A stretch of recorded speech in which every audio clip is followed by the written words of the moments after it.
Здрасти хора, аз съм Коста Геймера. Аз съм Иван. Днес, както ви обещах, ще правим интервю на тази игра. Ето я кутийката. Да. Ти кой си, Белия? Да, Али, дето се казва, едно циганско име, Име. някакво, просто не го знам. А другия е Тайсън.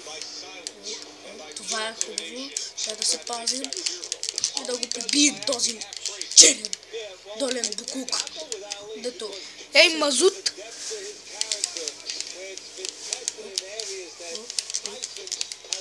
Ако ви е харесал клипът, абонирайте се за моя канал, лайк и коментар, хора. Защото знаете памета.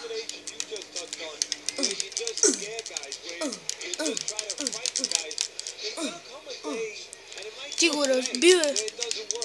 Вижте кръвта на Тайсън, вижте кръвта на котето, вижте кръвта на Тайсън.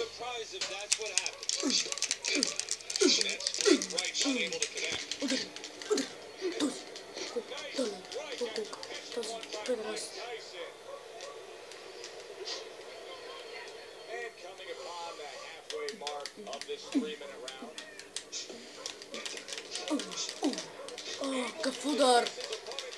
Това бе як удар. Да. Али. Дай, Али атакува. Бе, хора, на живо е по-яко. Да, ако бяхте тук и гледахте това, щеше направо да бъде Уникално. невероятно. Най-големите ни фенове. Това е Митко. Някакъв се абонирал за мене. Не го познавам, но исках да бъде тук. Митко. Да, бе, Митко някакъв се абонирал. Митко? Да, бе. Митко. Да не е нашия приятел Митко. Не. Някакъв друг. Не. Удари ме доста лошо в корема, но и аз мога да удрям. Тайсън. Първия рунд свърши, хора.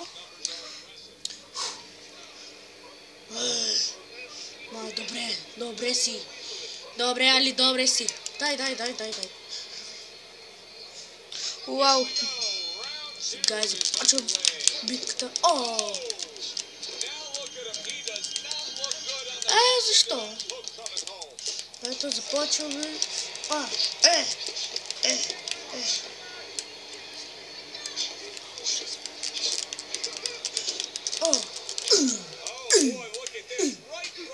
Ще те разбия. Ей, не ме бутай! Извинявай, но се я досъх на този букук.